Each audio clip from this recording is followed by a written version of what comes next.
So 2K added signature go-to shots in NBA 2K25, and in my opinion, this might be my favorite shot creation feature added in any recent 2K. A lot of people are going to overlook this feature similar to how they overlook breakdown dribbles and switchback combos, but believe me, it's way deeper than you think, and it opens up your creativity in shot creation like no other mechanic has ever before. So with the introduction of signature go-to shots, the improvements in shot canceling, and the technology that Pro Play gives you, this might be the most realistic and dynamic 2K yet. So signature go-to shots in NBA 2K25s are a combination of dribble sequences that lead directly into a shot creation move. In this case for De'Aaron Fox, it's this nice between the legs dribble into this nice float hezzy that is comboed with a crossover and a double step back. Just take a look at the space that created, and I was stunned, and that was the computer, man.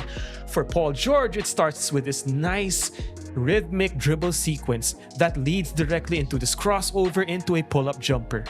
It's simply done by holding up on the right stick, and it's an easy way to get into your shot creation bag. So what are the benefits of using this technique? Well, first, in NBA 2K24, technically these were possible, but they were a combination of breakdown dribbles and different types of advanced shots like step back jumpers. In NBA 2K25, all you have to do is hold up on the right stick, making it way more accessible for different users who do not want to deal with complicated controls. In addition, you get a larger green window. As you can see right here, LeBron has a nice slow go-to shot. Draymond Green's right there, but because of the benefit of a larger green window, we're able to hit a relatively tough shot. In addition, some of these animations are some of the most powerful shot gatherers. As I mentioned, De'Aaron Fox's hang hezzy completely took me by surprise. That's the AI right there, and look at how I was stunned after that nice hang hezzy into that double step back. That was filthy. And shout out to Uncle Demi who told me about this Jamal Murray go-to shot. Just take a look at the quickness and the space that this creates. It's a simple 1-2 dribble combo into nice forward pressure into a quick step back with a fadeaway. And if you think only guards have the sauce, just take a look at this quick launch for Joel Embiid into that quick step back. Zubac was tempted to cut him off going to the basket, but what did Embiid do? Respond with a quick step back jumper. For Steph, it's this 3 dribble sequence of between the legs dribbles, poking and looking for reactions. For Anthony Edwards, it's all about establishing a rhythm and using his explosiveness to threaten the defender. And you know all about Luka, he's about space, baiting reads, and countering as a result.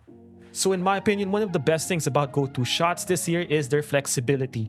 You are not locked into the specific animation. So for example, now you're wise to that nice forward exaggerated by Jamal Murray, and after that, you know a step back jumper is coming.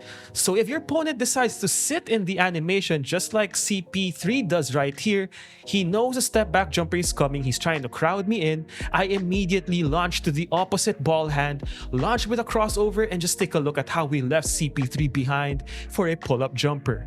The key here is to think of go-to shots not as a jump shot or a shot creation mechanic, but also consider it as a nice setup, a signature size up in the form of an extended dribble sequence. And from there, you can launch on the same side with 2K25's improved explosive launches, or you can quickly cross your defender if they're now overplaying you for that same side launch. Again, it's all about punishing how the defense plays you. Now he's overplaying my left, well, let me quickly cross you up to my right. Same with Joel Embiid right here. If Zoo tries to play the paint, counter with a quick crossover and get to the basket for that end one. One of my favorite guys to use so far is Tyrese Maxey, who has a nice 1-2 setup into a go-to shot that you can quickly launch out of. As you can see right here, that 1-2 quick launch was so devastating. It got us to the basket, and Tyrese Maxey is one of the best finishers in the game.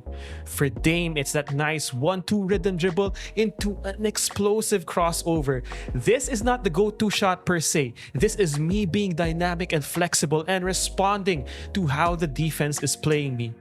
And what makes this level of dynamism and creativity possible is the ability to cancel out of the shot quickly and at any stage of the animation.